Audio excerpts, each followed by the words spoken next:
ప్రేక్షక మహాశయులకు నమస్కారం.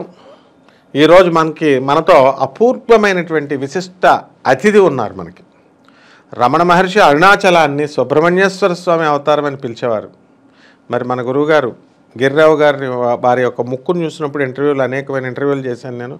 వారి ముక్కును చూసినప్పుడు గరుత్మంతుడిలాగా ఆ చెవులు కూడా వెడల్పుగా, మీరు కూడా అబ్జర్వ్ చేసుకోండి ఇంటర్వ్యూ జరుగుతున్నప్పుడు, వినాయకుడు చెవుల్లాగా మహాజ్ఞానులకు మాత్రమే వెడల్పైన చెవులు ఉంటాయని మా గురువుగారు చెప్పేవారు. కాబట్టి వారి యొక్క మన యొక్క సందేహాల్ని వారి యొక్క అనుగ్రహ భాషణం చేసి వారి యొక్క అమూల్యమైనటువంటి అభిప్రాయాలు మనకు తెలియజేస్తారు. గురుగారు ఇప్పుడు రానున్నది భాద్రపద మాసం, వినాయక చవితి అందరికీ ఇష్టమైన పండుగ. సాధారణంగా ఏ పండుగ అయినా అందరికీ ఇష్టం ఉండదేమో, ఒక వర్గానికి ఉంటుందేమో. మన కృష్ణాష్టమి అందరికీ అల్లరి తొంటరి కృష్ణుడు కాబట్టి అందరికీ ఇష్టమే.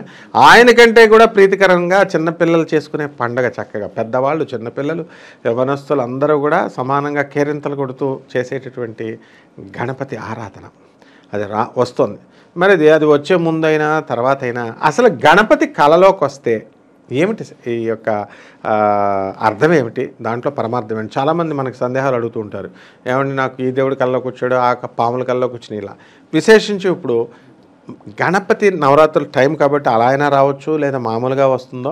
అసలు గణపతి కళ్ళలోకి వస్తే ఏమిటండి, ఆయన చెప్పదలుచుకున్నది ఏమిటి, లేకపోతే జరగబోయేది ఏమైనా సూచనప్రాయంగా వీళ్ళకి ఏమైనా కారణం ఉంటుందా, లేకపోతే యాదృచ్ఛికంగా వచ్చిందా, వస్తే ఫలితాలు ఏమిటి కొంచెం మా ప్రేక్షకులకు తెలియజేయండి. ఇప్పుడు ఇందులో ప్రధానంగా చెప్పాల్సింది ఏంటంటే, మనకి ఈ జ్యోతిష్ శాస్త్రంలో హోరాశాస్త్రం అని, వాస్తుశాస్త్రం అని ఇవన్నీ ఎలా సంహితలు ఎలా ఉన్నాయో, శకున శాస్త్రం అని సంహితల్లో ఉంది. ఈ శకున శాస్త్రంలో ఏం చెప్తుందంటే, ఈ కళలకి ఫలితాలు, స్వప్న ఫలితాలు చెప్పేటప్పుడు ఏంటంటే ఒక 4 రకాల రిస్ట్రిక్షన్స్ చెబుతుంది. అవేంటంటే, నువ్వు నిరంతరం కోరుకుంటున్నది కాకూడదు. అంటే ఒక వ్యక్తి గురించో, ఒక ఉద్యోగం గురించో, ఒక కారు గురించో, ఒక జాబ్ గురించో నిరంతరం నాకు ఇది కావాలని కోరుకుంటున్నప్పుడు, ఆ ఉద్యోగంలోకి వెళ్ళినట్లో, ఆ కారు కొన్నట్లో, ఆ ఇల్లు కట్టినట్టో, అది అలాగే ఆ వ్యక్తి వచ్చి పలకరించినట్టో వస్తే అది శకున శాస్త్రంలోకి రాదు. రెండోది చూసినవి. అంటే ఆ రోజు సడన్గా ఎవరో పావును చంపుతుంటే చూశారు, లేకపోతే ఒక యాక్సిడెంట్ చూశారు, లేకపోతే ఏదో హర్రర్ దైవం ఫిల్మ్ చూసినప్పుడు ఆ రోజు రాత్రికి దెయ్యాల కల్లాకి వస్తానో, పాము కల్లాకి వస్తానో, లేకపోతే చనిపోయిన వ్యక్తి ఏదో వచ్చినట్టు కల్లాకి వస్తే అది కూడా శకున శాస్త్రం పరిధిలోకి రాదు. అలాగే విన్నవి ఏంటంటే, ఆ రోజు మీరు ఏదో ఒక సినిమా డైరెక్టర్ గురించో, లేకపోతే ఒక పెళ్లి గురించో, లేకపోతే ఒక సావు గురించో, లేకపోతే ఇంకేదో భయంకరమైన విషయాన్ని మీరు విన్నప్పుడు, ఆ విన్న విషయం కల్లోకి వస్తే అది కూడా శకున శాస్త్రంలోకి రాదు. అంటే శకుల ఫలితాల్లోకి రాదు. అదేంటంటే మనం ఆశిస్తున్నది కానీ, విన్నది కానీ, చూచినది కానీ. రెండోది ఏంటంటే అనుభవించినది. ఆల్రెడీ మీకు మంచి ఫ్రెండ్ ఉన్నాడు, లేకపోతే ఒక మంచి లవర్ ఉంది, లేకపోతే మంచి గురువు గారు ఉన్నారు, ఆయనతో మీరు తాదాత్మ్యత అనుభవించినప్పుడు ఈ అనుభవించినవి మీ కళ్ళకు వస్తే వాటికి కూడా శకున శాస్త్రం వర్ణించదు. ఈ 4 కాకుండా అసలు మనం ఊహించలే,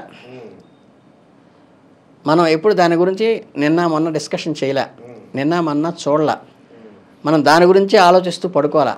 అలా పడుకోకుండా ఒక ఇన్సిడెంట్ కొత్తగా వస్తుంది అంటే ఆ టెంపుల్ మనం ఏ రోజు చూడాల, ఆ టెంపుల్ గురించి మనం వినలే, కరెక్ట్, లేదంటే ఆ వ్యక్తి గురించి వినలా, కానీ మనకు ఒక వ్యక్తి వచ్చినట్టు, ఆయన ఏదో చెప్పినట్టు, ఆయన విన్నట్టు కనిపిస్తుంది. అవి మీకు సంధ్యలని ఉంటారు. అంటే ఏంటంటే నిద్రపోగానే వస్తేది అది అతి తక్కువ ఫలితాన్ని ఇస్తుందని, ఒక జాము దాటిన తర్వాత కొంచెం ఎక్కువ ఫలితాన్ని ఇస్తుందని, బాగా బ్రహ్మముహూర్తంలో వస్తే అత్యధిక ఫలితాన్ని ఇస్తుందని, ఇమీడియట్గా సాల్వ్ అవుతుందని చెప్తారు. అంటే ఏంటంటే మీకు ఆ ఇన్సిడెంట్ జీవితంలో రిపీట్ అవుతుంది. అంటే భవిష్యత్తులో జరగబోయేది ఇందులో కనిపిస్తుంది. అది శకున శాస్త్రంలో ఉన్నటువంటి విషయం. అందుకని ఇప్పుడు ఈ వినాయకుడు కనిపించడం కూడా ఏంటంటే, మీకు దాని గురించి ఆలోచిస్తూ పడుకోవడం కానీ, దాన్ని చూడటం కానీ, దాని గురించి వినటం కానీ, దాని గురించి చర్చించుకోవడం కానీ జరగకుండా అన్ఎక్స్పెక్టెడ్గా మీకు వినాయకుడు అంటే దైవ దర్శనం, ఏ దేవతామూర్తి అయినా సరే దైవ దర్శనం అయితే అది శుభశకునంగా చూసుకోవాలి. అంటే మనకి ఏదైతే దేవత వస్తుందో దానికి ఇప్పుడు మనకి గ్రహాలు అయితే దేనికి కారకత్వాలు చెప్పారో, అట్లా ఒక్కో దేవతామూర్తి ఒక్కో దానికి కారకత్వంగా చెప్పారు. ఈయన గణాధిపతి. అంటే మనకు ఆటంకాలని, విఘ్నాలను తొలగించేటువంటి మూర్తి గణనాథుడు అంటారు విఘ్నేశ్వరుడు. కనుక ఏంటంటే మనకి ఏదైనా గణపతి కనుక కల్లోకి వస్తే మనం ఏదన్నా అప్పటిదాకా అబ్స్ట్రక్షన్స్ వల్ల ఇబ్బందుల వల్ల పెద్దానికి కాలికిస్తే చేతికి, చేతికిస్తే కాలికి పడుతూ కోరుకుడు పడకుండా ముందుకు వెళ్ళకుండా ఉన్న పనులు కొన్ని ఉంటాయి. ఆ రోజు నుంచి అవి నీకు క్లియర్ అయిపోతాయని శుభసూచకంగా చెప్తారు. గణపతి వస్తే విఘ్నాలన్నీ పోతాయి. మనకి అప్పటిదాకా అబ్స్టికల్స్ ఏవైతే ఉన్నాయో అవన్నీ క్లియర్ అవుతాయని చెప్పేసి గణపతి మన కల్లోకి రావటం వల్ల వచ్చేటువంటి శుభమైన ఫలితమే తప్పితే అందులో ఏమీ దోషం లేదు. చాలామంది కావాలంటే ఈ రిస్ట్రిక్షన్స్ అన్ని ఫాలో అయ్యి అవును అది తెల్లారుజామున మీరు చెప్తున్నదే నాకు నా జీవితంలో జరిగింది గురుగారు. మేము రాజమండ్రిలో ఉండేవాళ్ళం. మా ఫాదర్ బ్రాటప్ అంతా రాజమండ్రి రైల్వే మిక్స్డ్ హై స్కూల్లో మేము చదువుకున్నాం. మాకు 6 కిలోమీటర్ల దూరంలో 5 కిలోమీటర్ల దూరంలో ధవళేశ్వరం ఉంటుంది. అందులో R&B క్వార్టర్స్ ఉంటుంది. అందులో ఒక ఇంజనీర్ గారు క్వార్టర్స్లో దిగారు. వాళ్ళు మాధవీలత మాధురిలత అని నా క్లాస్మేట్స్ వాళ్ళు ఇద్దరు కవలపిల్లలు అనమాట ఆయనకి. అయితే నాకు తెలియదు ఇదంతా. నాకు చిన్నప్పటి నుంచి ఒక కళ వచ్చేది, ఏదో రామాలయం ఒక దేవాలయం కనబడేది. అది అలాగా వారానికి ఒకసారో నెలకు ఒకసారో అలా వస్తూ ఉండేది. అలా మేము పెద్దవాళ్ళం అయిపోయాం, ఇంటర్మీడియట్ వరకు వచ్చేసాం. కానీ ఆ గుడి ఎక్కడ ఉందో కనబడేది కాదు. ఒక రోజున ఏం జరిగిందంటే మేము ఇంటర్మీడియట్ చదువుకున్నప్పుడు ఈ అమ్మాయిలు మేమంతా బైపీసీ గ్రూప్లో చేరాం, గవర్నమెంట్ జూనియర్ కాలేజ్ రాజమండ్రి. అప్పుడు ఈ అమ్మాయిలేమో పొట్టిగా ఉండేది, వీళ్ళు కొంచెం 4 feet ఉండేవారు. వీళ్ళ చెల్లి కొంచెం పొట్టిగా ఉండేది. సరదాగా మేము జోకులు వేస్తూ ఉంటాం కదా అమ్మాయిలతో కాలేజీలో. అందుకని నేనేమనేవాడిని అంటే, నువ్వు డాక్టర్ అయిన తర్వాత ఆపరేషన్ చేసినప్పుడు భూమికి ఇంతే ఉన్నావు, 3 అడుగులే ఉన్నావు, టేబుల్ వేసుకున్నావు, స్టూల్ వేసుకున్నావు, నువ్వు ఆపరేషన్ చేయాలా అని చెప్పాను. అని చెప్తే ఆ అమ్మాయి వెళ్ళి వాళ్ళ డాడీకి చెప్పింది. ఆయన జీపీఎస్కి వచ్చేసాడు. వేసుకొచ్చేసి ప్రిన్సిపల్కి కంప్లైంట్ ఇచ్చాడు, ఇలాగా ఈ అబ్బాయి ఏడిపిస్తున్నాడు అమ్మాయిలు మా అమ్మాయిలని. ప్రిన్సిపల్ గారు ఏం చెప్పాడు, వాడు మెరిట్ స్టూడెంట్, వాడు ఎవరిని ఏమండో డీసెంట్ పర్సన్ అని నన్ను పిలిపించారు. ఏంట్రా జరిగిందంటే, అంతే కదా సార్, అమ్మాయి హైట్ తక్కువ ఉంది, నాకు డౌట్ వచ్చింది, పొడుగ్గా మేమంతా పొడుగ్గా ఉన్నాం, ఈ అమ్మాయి మరి ఆపరేషన్ చేస్తే స్టూల్ అందాలి కదా బెంచ్, అందుకని స్టూల్ వేసుకొని ఆపరేషన్ చేస్తుందా అని అడిగాను సార్ అన్నాను. అన్న తర్వాత ఈ అబ్బాయి చాలా మంచివాడు అని చెప్పగానే ఆయన నాన్నగారు కూడా నవ్వుకొని, సరే నువ్వు రావా అమ్మాయి ఇంటికి అని చెప్పి ఆ జీప్లో ఎక్కించుకెళ్ళాడు సార్ నన్ను వాళ్ళ ఇంటికి. అప్పుడు నాకు ఆ దేవాలయం కనబడింది సార్, రామాలయం. ఆ క్వార్టర్స్లో ఆ కాలనీలో వాళ్ళ ఇంటర్నల్గా మాకు రైల్వే క్వార్టర్స్లో మాకు రామాలయం ఉంటుంది, రైల్వే ఆఫీసర్స్ కట్టింది, రైల్వే వాళ్ళకి కట్టుకున్నది. అది R&B క్వార్టర్, రైల్వే క్వార్టర్స్లో ఎలాగైతే మాకు గుడి ఉందో అలాగే వీళ్ళు కూడా కట్టుకున్నారు R&B వాళ్ళు. ఏది రామాలయం.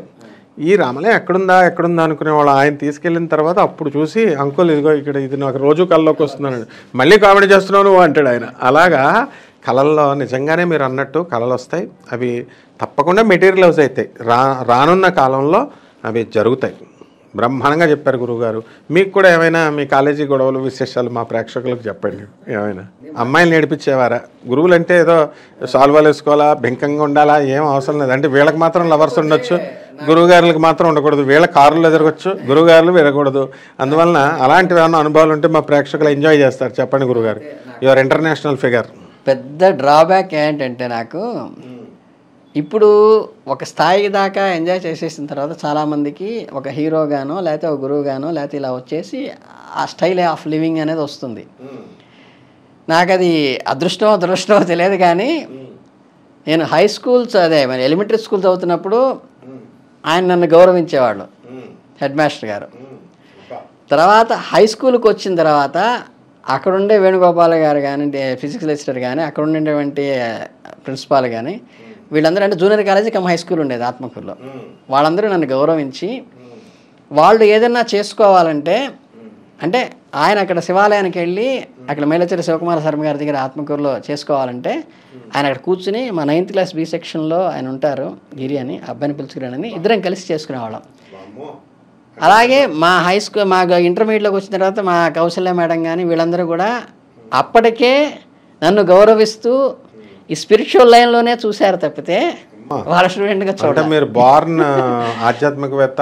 ఆ తర్వాత నేను డిగ్రీలో SRG కాలేజీ వెళ్తే అక్కడ లెక్చరర్స్ కానీ, కేవీ సుబ్బయ్య గారు కానీ వాళ్ళందరూ కూడా ఈ రోజుకి కూడా వాళ్ళు విపరీతంగా ఆ గురుతర భావంతోనే నన్ను చూస్తున్నారు తప్పితే, నాకు విడిగా ఏంటంటే ఆ ఎంజాయ్మెంట్కి దానికి ఏదో సినిమాలో చెప్తారు టైట్గా ఏంటంటే నాకు ఎక్కడ ఆస్కారం లేకుండా పోయి చివరికి నేను అంటే ఇప్పుడు నాకు తెలుసుకుంటే నవ్వు వస్తుంది. నేను డిగ్రీలో అందరూ క్లాస్మేట్స్ అందరూ ఆటోగ్రాఫ్లు రాసుకుంటారు. ఆటోగ్రాఫ్లో నేను ఆడపిల్లలకి కానీ మగపిల్లలకి రాసిందంటే ఉపదేక్షంతితే జ్ఞానం జ్ఞానిన తత్వదర్శన. ఈ టైపులో నేను చేసిన ఆటోగ్రాఫ్లన్నీ కూడా మొత్తం మా ఫ్రెండ్ సర్కిల్కి కూడా ఇప్పుడు నాతో పాటు డిగ్రీ చదివిన వాళ్ళకి ఇప్పుడు చూస్తే వాళ్ళ ఆటోగ్రాఫ్లో ఈ టైపులోనే ఉంటాయి. చివరికి ఒక అమ్మాయి ఎవరో రాసి, గిరి గారు మీ చాదస్తవ భావాలను వదిలి మీరు మాతో పాటు నడవాలని చెప్పి మమ్మల్ని అందరినీ కోరుకుంటున్నాము అని కూడా. అంటే ఏంటంటే అపరిచితుల్లో నామం పెట్టుకొని విక్రమ్ ఉన్నట్టున్నారు మీరు. ఆయన కూడా అంతే రూల్స్ అనేవారు, రూల్స్ మాస్టర్. మొత్తం ఈ elementary school, high school, degree up to అలాగే నడిచింది. అంటే ఏంటంటే ఒక రకమైన అది మరి భగవంతుడు లేకపోతే అక్కడ లైన్కి సందులో కూర్చోబెట్టేసాడో నాకు తెలియదు. కానీ నేను ఎవరో తెలియని వాళ్ళ దగ్గరికి వెళ్తే, లెక్చరర్స్ దగ్గరికి, ఎవరో తెలియని ప్రిన్సిపాల్స్, హెడ్ మాస్టర్స్ ఉంటే ఏంటంటే నాకు కొంచెం నా ఏజ్కి తగ్గట్టుగా నేను ఏదైనా కాస్త ఇచ్చడానికి వీలయ్యేది. వాళ్ళందరూ ఏంటంటే ఇప్పుడు మా కౌశల్య మేడం గారు కనుక ఏంటి నేను ప్రైవేట్ క్లాస్కి పెట్టాను నువ్వు రాలేదని అడిగింది అనుకోండి, అవును నేను మన సత్సంగం పెట్టుకున్నాం కదా స్పెషల్, మనం రాలేదు కదా మీరు అని నేను మీరు మనకి ఇక్కడ పూజకి రాలేదని నేను అడిగా. అంటే ఏంటంటే అలా ఉంది రిలేషన్ తప్పితే నేను యాక్చువల్గా ఆ లైఫ్ని, స్టూడెంట్ లైఫ్ని నేను వేరే రకంగా ఎంజాయ్ చేయలేదు. అది నాకు ఇప్పటికీ వాళ్ళందరూ కూడా డిగ్రీ కాలేజ్ వాళ్ళు కానీ, ఇంటర్మీడియట్ స్కూల్ వాళ్ళు కానీ, వీళ్ళందరూ కూడా ఇప్పటికీ నాకు టచ్లో ఉంటారు. ఇప్పటికీ వాళ్ళందరూ వెంకట సుబ్బయ్య గారు కానీ వాళ్ళందరూ మా పిల్లవాడికి బ్లెస్ చేయను, ఆయన నువ్వు చక్కగా చెప్పండి, మీరు మా వాడికి ఏదైనా మంచి మాటలు చెప్పండి. అంటే ఆ రిలేషను అదేంటంటే నాకు అనిపిస్తుంది ఒకసారి భగవంతుడు నాకు ఇచ్చినటువంటి అదృష్టమేమో అంతే కదా మరి అని అనిపిస్తూ ఉంటుంది. ఇప్పటికీ కూడా నాకు అవి భగవద్ అనుగ్రహమేనండి. ఎందుకంటే చెడనీక బతికించే మూలమంత్రమా సిద్ధమంత్రమా అంటారు కదా, అలాగేంటంటే నాకు అది కవచంలాగా ఏర్పరచడం. లేకపోతే నేను నా లైఫ్ ఎలా ఉండేదో ఇప్పుడు 10 మంది మన మంచివాడు, 10 మంది మనని బుద్ధిమంతుడు అని మన లెక్చరర్స్ కానీ అందరూ పొగుడుతున్నప్పుడు మనకి అది దాటి వెళ్ళలేడు. మేము చూసాం కదా గురుగారు మీతో ఇంటర్వ్యూలో, నందమూరి తారక రామారావు గారు రాత్రనక పగలనక షూటింగ్లు తెగ పాల్గొంటూ ఉండేవారు. ఆ లెవెల్లో రాత్రి 10-11 గంటలకు కూడా మీరు ఇంటర్వ్యూలు ఇచ్చిన రోజులు మేము చూసాం. తప్పకుండా గురుగారు మీకు భక్తులందరూ కూడా మీ దగ్గర నుంచి ఇంకా అమూల్యమైన సందేహాలు ఇవన్నీ కూడా నివృత్తి చేసుకోవాలని కోరుకుంటూ సెలవు.